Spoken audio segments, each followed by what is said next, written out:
Cybercriminals are using social engineering, loaded with urgency and fear, to successfully prey on victims, your employees, or your customers. Protect your Office 365 email from today's most sophisticated attacks with Barracuda Email Threat Scanner. It's a free tool to help protect your business from these hard-to-detect attacks. The Barracuda Email Threat Scanner uses artificial intelligence to hunt and eliminate Office 365 email threats. Find the cybersecurity threats hiding in your Office 365 email right now. Get your free email threat scan at securityweekly.com/Barracuda. We're proud to announce CISO Stories, a new podcast series in partnership with Cybersecurity Collaborative and Cyber Reason. CISO Stories features the candid perspectives and experiences of frontline senior security executives and dives deep into timely security topics. CISO Stories is hosted by Todd Fitzgerald, VP of Cybersecurity Strategy at Cybersecurity Collaborative, and Sam Curry, Chief Product and Security Officer at Cyber Reason. Listen weekly as they speak with extraordinary CISOs by visiting securityweekly.com/CSP. Welcome back to Business Security Weekly. I am your host, Matt Alderman, joined by Jason Albuquerque and Adrian Sanabria.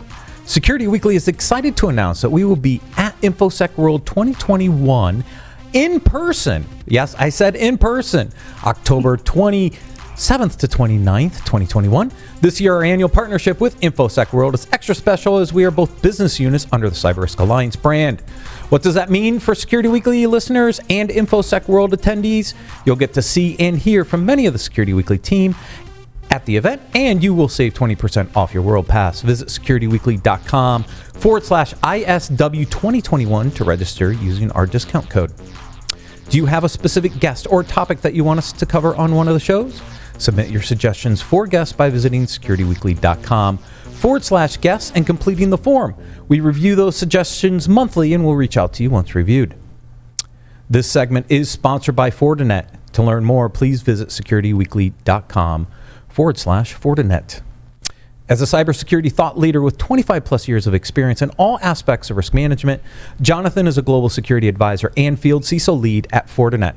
With extensive experience in security and business continuity, Jonathan's work at Fortinet is focused on strategy, data analytics, and helping enterprises with digital transformation for security, from the IoT edge across enterprise networks and to the hybrid clouds. Johnathan, welcome to Business Security Weekly.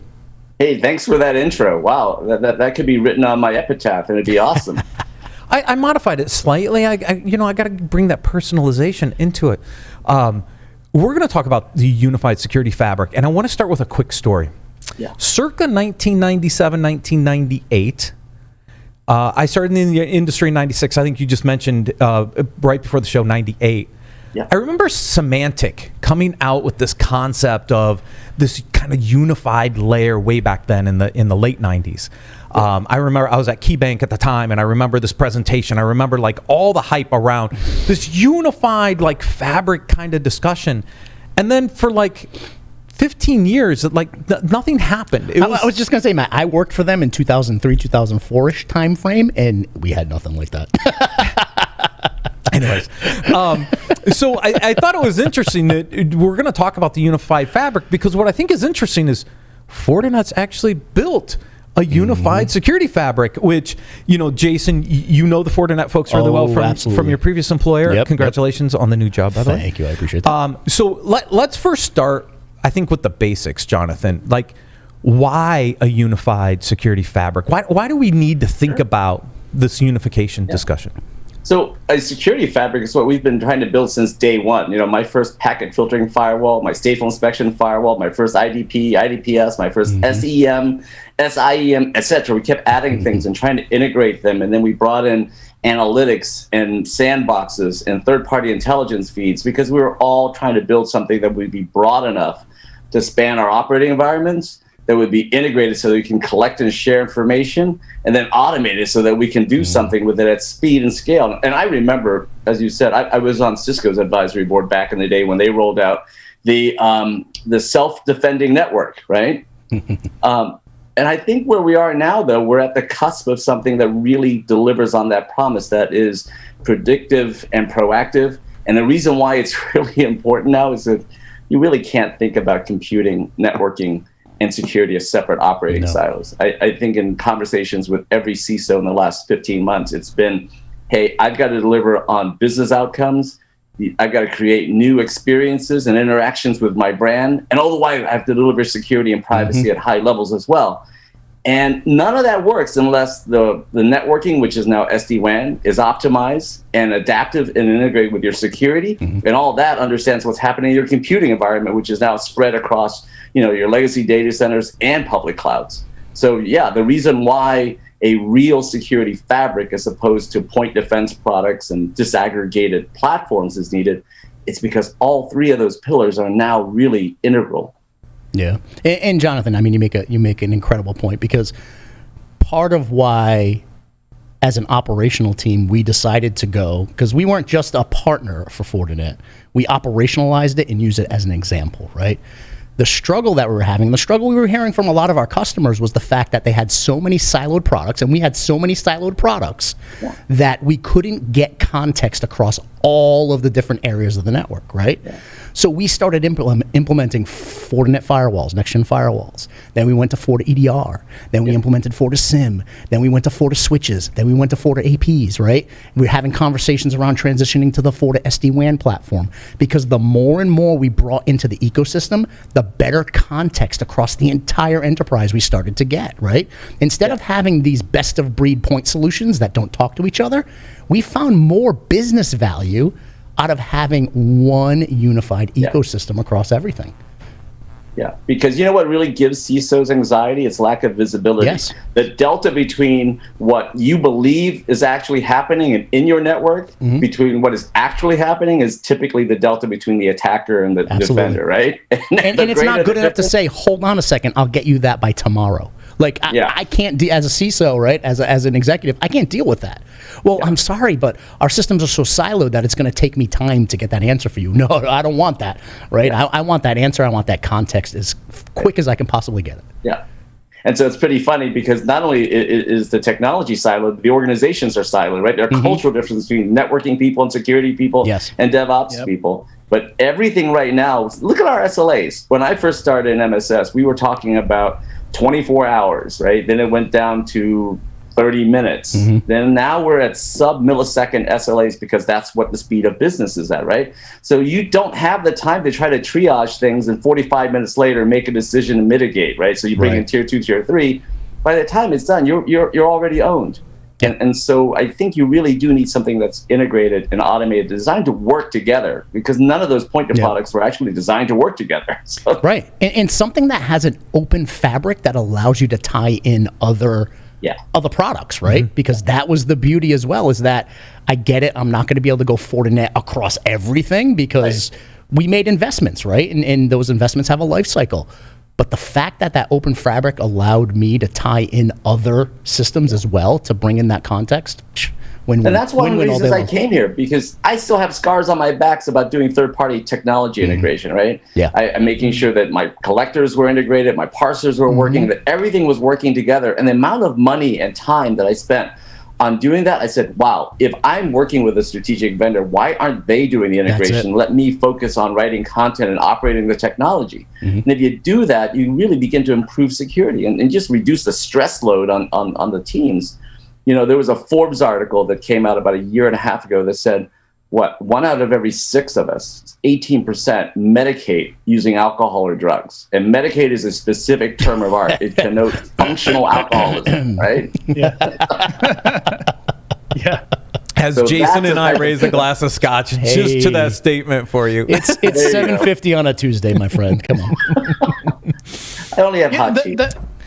That really resonates too. You know, I remember the last time I was on the enterprise side, you know, one of the things I noticed that was dysfunctional is you had the WAF person and you had the SIM person, and you had like everybody, like nobody was actually doing security. They were doing operational work within one particular point product, and nobody was really looking at the big picture.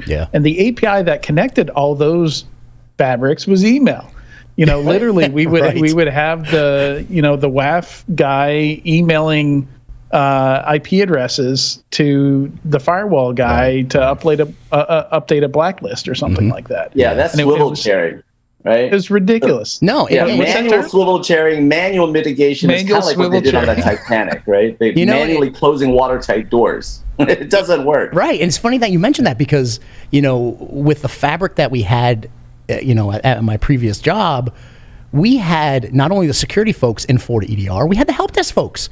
We gave them the power and the ability to actually do some level of work within FortiEDR. So now it's like a shared responsibility, right? Not only are the security folks in the next gen firewalls, but our networking folks are in the next gen firewalls, right? And they all knew their jobs and they all knew what they needed to do. It became a shared responsibility. Our engineering team became security professionals, right? Our operations team became security professionals by nature.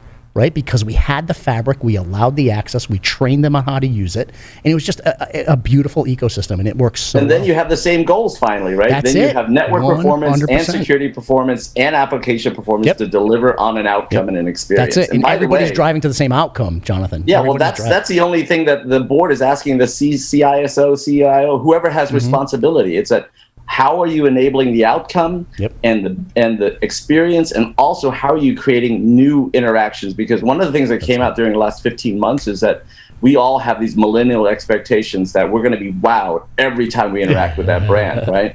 And so now the security teams are being asked, what we're really concerned about is, can you deliver on that experience and the revenue, the agility, the innovation, right. those ITIL metrics, mean time to this, mean time to that. It's interesting and it's important, but that's not what the board level is really focusing on. That's right. Right. And making sure security is not a roadblock to the business. Yeah. That's a big piece, right? I mean, so, honestly. So that's a great example. If you can use security to unlock that omni-channel engagement model, and you make things like authentication without passwords and you make it painless, and you enable a person to interact with a brand by through zero trust, for instance, they can access any number of applications, and it's a two-way stream where you have everything from smart signage through proactive and smart contracting and maintenance. You really unlock business value, and that's how I've seen security teams use security to create a business impact, and that's very different than 18 months ago. Leverage it to be a differentiator. Yeah. Right. I mean, in our industry, we have been a bolt-on security after the fact industry. We just have, right? Technology moves, we create a solution, we bolt it on. Johnathan, how do we change the mindset, right? Because we got to think about security as an integrated component to our technology stacks, not as an afterthought, not as a bolt-on, because we'll never get to the promise of unified security fabric if we continue to do what we're doing right now. Yeah. So it starts now because we have digital transformation and this massive shift to cloud and edge compute. And this is our opportunity to really get it right, because the shift to cloud also is a shift in architecture to SD-WAN, which also shifts security towards things like endpoint protection and edge security in form of SASE. This is how we finally get it together, whether we do it through consolidation of technologies on our FortiGate firewalls that have both the security stack and the SD-WAN management capabilities. And then you need to ensure that those elements are on that LAN edge, WAN edge, data center edge, and cloud edge. I think the next 5 years, as we re-architect the existing architecture and infrastructure to enable things like 5G networking, is how we go from being bolted on to being integrated from day one. And the other part is establishing this culture, right? So the MBOs in the organization have to change so that everyone needs to be accountable for the security maturity and posture of their organization, in addition to other metrics. But you have to create both organizational, cultural, and then infrastructural tools to get there. That's the shared responsibility we were talking about, right? Because now the networking team, the operations team, they're all responsible for some level of help desk is responsible for some level of security within the organization. And once you do that, you go to the next level so that it's not just shared responsibility, but it's shared accountability. Yes, I love it. I love it. I love it. I think that's the biggest paradox in security, that we rely upon vendors, service providers, and so many organic teams. That shared responsibility model looks like a RACI matrix, right? But at the end of the day, who is really accountable, right? Who really has skin in the game? And so I think we need to align accountability with responsibility as well. I agree. Yeah, so I was only 5 years ahead when I was trying to do this at Tenable. I remember when I was doing the RSA, I think it was Singapore and then Abu Dhabi for a couple of years, talked about this unified, right? You have to unify all this stuff. But it's taken us 5 years to get to the point where we had a big enough event. I think, COVID created an event, right? Yep. That now, as we start to think about how we transformed through COVID and how we continue to transform, that's now giving us the roadmap to do this over the next 5 years. But yeah, it's still taking time. It was a forced. So number one, it was a forced shift in innovating. Right, we had to shift into fifth gear really, really fast. But then it offered us a proof of concept that we can actually do it. Right, we can do this. We can all be remote. We can all work remotely. It was something that was enlightening when I started having conversations with our customers, CFOs, right, saying, we're going to start selling off our real estate. We don't need it anymore. We've been operating for 10, 12 months now. We don't need the real estate. Everybody's going to work from home, but help us secure it. Right? So it's a shift. I mean, we had to rapidly innovate. We had to push some of our digital transformation, into the project pipeline faster.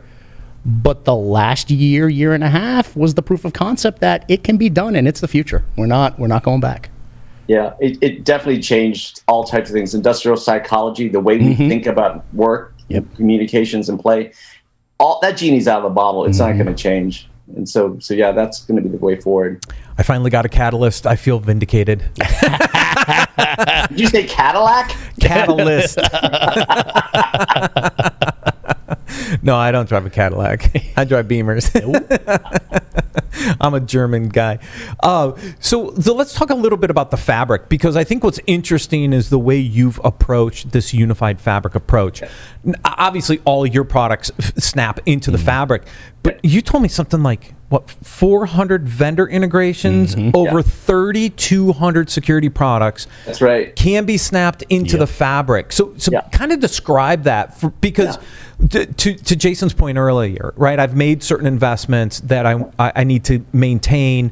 Maybe I transition them later, but walk us through how that fabric comes together and how people can snap into it. So there are 40 products that are integrated at an OS level. But in addition to that, there are over 420 different vendor integrations into this fabric via APIs that they're writing so that it can integrate with this fabric with the 40 OS operating system.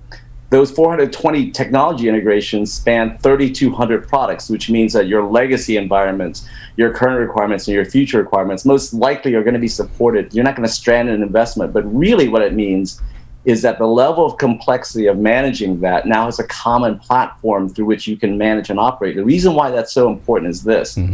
SD-WAN allows you to have adaptive self-healing networking. That's great, but that also has to be integrated with your security. So as you scale up and down on the network to meet the elasticity of your cloud deployment, all of it works together so that it shifts and it's seamless, so that you have those outcomes and experiences. That's what's so key. You've got something that is common across your legacy environment, those legacy data centers, and then into the largest public clouds in the world with a single unified view. And I think for me, as an operator, that's what I'm really looking for. And the level of complexity that's being managed across that span of products and that open development community, that's really kind of a differentiator in this marketplace. Yeah, sure. and I'll add to that, Johnathan, the ease of the integration, right? Yeah. Because a lot of organizations say, oh, sure, you have an integration, but it's going to be a pain in the ass to get that done. Yeah. I mean, they have their fabric connectors that integrates with Cisco, integrates with ServiceNow on ITSM, Aruba, right? So if you have a ClearPass NAC or something like that, right? I mean, you can start integrating with your other security, your wireless, your ITSM line of business application systems. Their fabric connector is very versatile, honestly, it's so deep and wide in what it can do. It's a level of ease of administration as well. It's not very complicated to get the other applications and systems connected into the fabric. It's huge, right? Because you don't want to be spending a lot of overhead to get that. Yeah.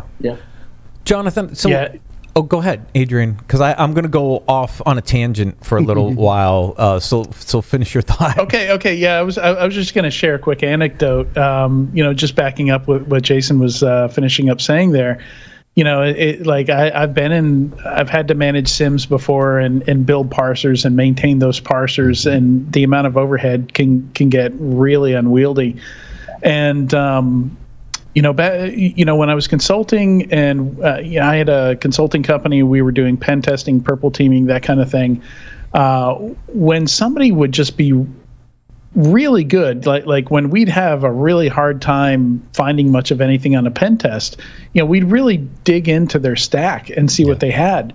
And the one thing that they always had in common was not a whole lot. Yep. In terms of security products. Like they would maybe have 5 things. And one of those things would be a big platform that could do a lot of stuff. And instead of having 30 little things that they didn't know much about, they had this one big platform and they knew every nook and cranny of that thing. They were using like 90% of the product instead of 5% of 30 other products. That's the key. And we would see that, like that seemed to be the key.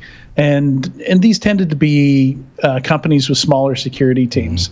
So they really didn't have a choice. Like they needed to get the most out of what they had in their environment. But if you think about Adrian, it's true in anything we do these days, right? If you're trying to tackle 50 projects at once, you're not going to do them well. Right? No. So it's more of the quality versus quantity, right? So it's the same thing here. If you had 50 kids, none of them would get your full attention. That's right, ever, absolutely, right? So it's the quality. So if you have an ecosystem, a fabric like this that you can focus on and adopt 80, 90% of it, you're going to do it well.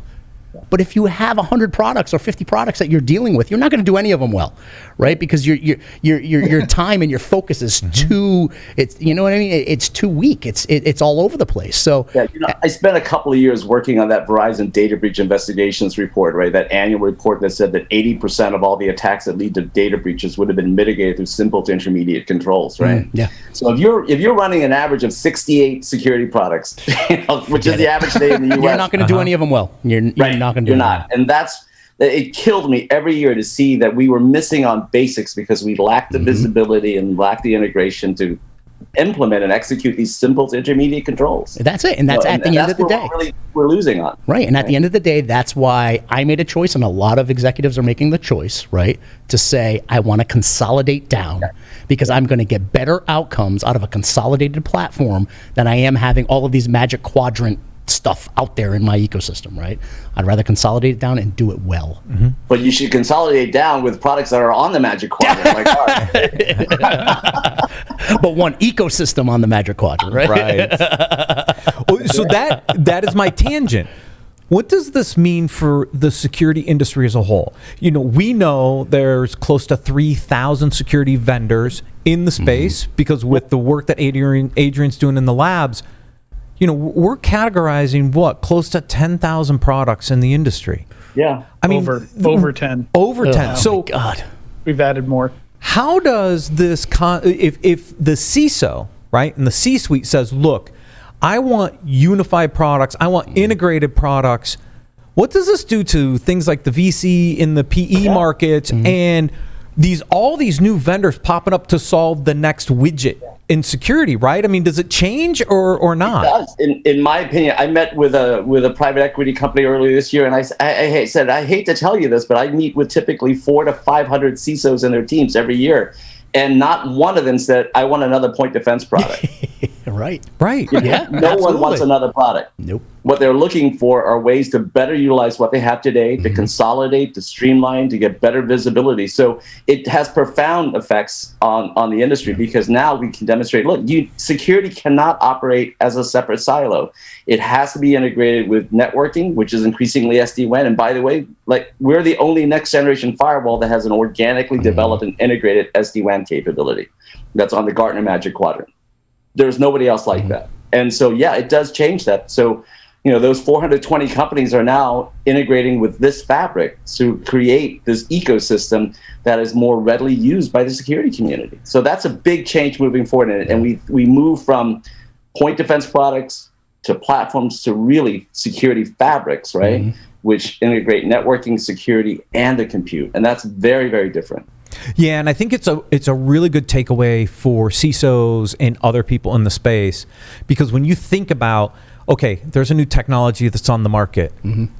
One, do I need another point solution? Right. Yes or no? Probably no. But even if I do, is it going to integrate into my fabric? That's it. Right? Is it going to integrate into my investment to bring all this stuff together? And I think that changes the discussion with aspects of the industry around how important is integrations into certain things, because otherwise I don't know how some of these point solutions survive. So Matt, it changes the dynamic though, because the first question is, for me, right, because I was a Fortinet shop, does Fortinet provide that service? That's the first question, because I want it integrated into my ecosystem. Right. I want something that Fortinet provides. Yep. So it's attached to the fabric natively. So that's question number one. And if the answer is yes, all right, let's go have the conversation. If the answer is no, then you have to start looking at, does this snap into the fabric that I have? Right. Yeah. Well, and to be honest, I think a lot of the times, instead of buying stuff, a lot of products I see out there, I see a lot of companies that have builders on staff. Like, in the amount of time it takes to engage with the vendor and do a POC, they could have just written a script and integrated it into what they already had, and you don't have to deal with all that management overhead. So I think there's not enough build versus buy as well. Yep. Yeah, I just think it's a very interesting paradigm, because we've seen so much investment going into the cybersecurity industry. We see funding announcements every week. We're going to cover at least a half a dozen tomorrow on Enterprise Security Weekly. And the question is that model sustainable when the CISOs just want integrated solutions and a unified experience? At the end of the day, the metrics and the reporting prove that one unified ecosystem works better. That's it. The outcomes are better. Right. So, guys, the object of the exercise for the CISO is a reasonable level of care and security, right? That's it. They ask you after a breach or disruption, what did you know, when did you know, and what did you do about it, and was that reasonable? Is it reasonable to operate 68 different security products and not really have good visibility into your current state? I would say no. Absolutely not. Absolutely not. So the RSA theme is resilience, but I think the tagline should be "Don't go chasing waterfalls." I love it. Don't go over those waterfalls, Right. Yeah. Any final comments? I mean, you love this technology. You know what? At the end of the day, I bought in a while ago, and it provided the outcomes that I was looking for. So, number one, thank you to Fortinet for innovating and creating that environment that I could look at an ecosystem and build it, right? I would say for folks who have not dipped their toe in the Fortinet water yet, do a proof of concept. Ask the team to come in, do a POC, look at how the fabric can make your ecosystem better, stronger, more resilient, and provide you the context that you're looking for. I mean, I'm a living example of that. Yeah, and me too. I mean, I operated it for 12 years in the Fortune 2000 and in the intelligence community, that type of environment. And I came here because it works. Yep. And I got to tell you, as an operator, it is so refreshing to get to work with technology that actually works as advertised. It's almost like you can't believe it. Right. It's to the point where you're like, no way, that can't be true. And then you look at it, and I'm telling you, it delivers. I was like, I'll put my name on that any day. That's right. Twice on Sunday. That's right. Right. See, Johnathan, you didn't even have to sponsor this segment. We just had to invite Jason, and he sold it for you. Been there, lived it. That's the thing. It's once you've lived it and used it and been burned by other technologies, it's you want to go out and show the world, hey, there's something that works, and it's awesome. Yeah. Yeah. Awesome. Johnathan, thank you so much for joining us on Business Security Weekly. Thank you. Appreciate it. Have fun, guys. Thank you. To learn more about Fortinet and how it can help you build a unified security fabric, please visit securityweekly.com/Fortinet. Thank you, everyone, for joining us. We'll see you next week on Business Security Weekly.